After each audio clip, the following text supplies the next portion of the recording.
Welcome to the Daily Plunge.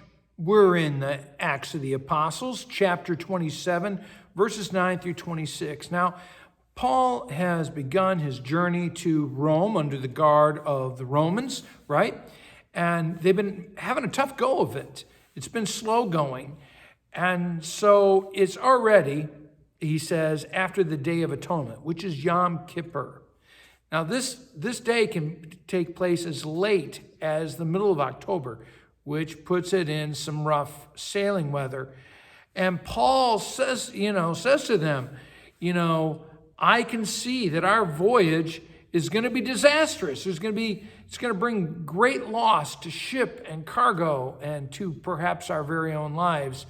And the centurion looks at this Jewish scholar and decides to go with the two guys whose business it is to sail the high seas. He talks with the ship owner and the captain or the pilot and decides to go with their advice. And so they make a break for it, is pretty much what this text says, and decide to get out to sea.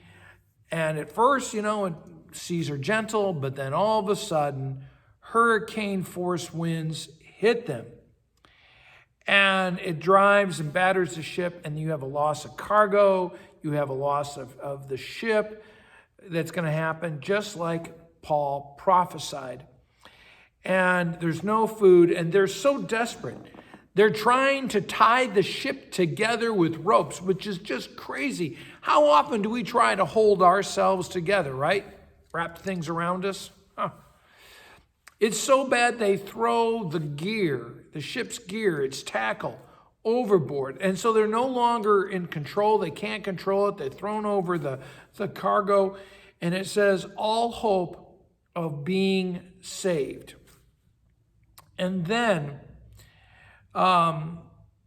in verse 21, we have the ultimate, I told you so. You should have listened to me.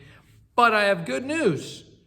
Because the God I belong to, the God that I worship and serve, Paul says, is going to save us. Because he said to me, I must go to proclaim the gospel before Caesar, and to Caesar I will go. And so God promises that no one will be lost. This is a great story for us to think about the storms in life that we face. And how often, we get godly wisdom, we get prophetic wisdom, but we decide to go with the earthly experts. And why? Because it's nonsensical to listen to this spiritual stuff.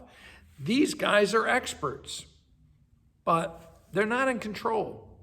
God is.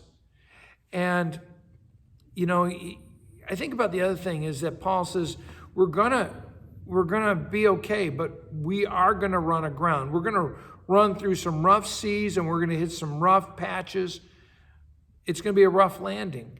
And so often we want to avoid that rough landing, but it's part and parcel of the process. Our hope, though, is in the promises of God, and that's what we cling to. Well, thanks, my friends. Have a blessed day. We'll talk to you tomorrow.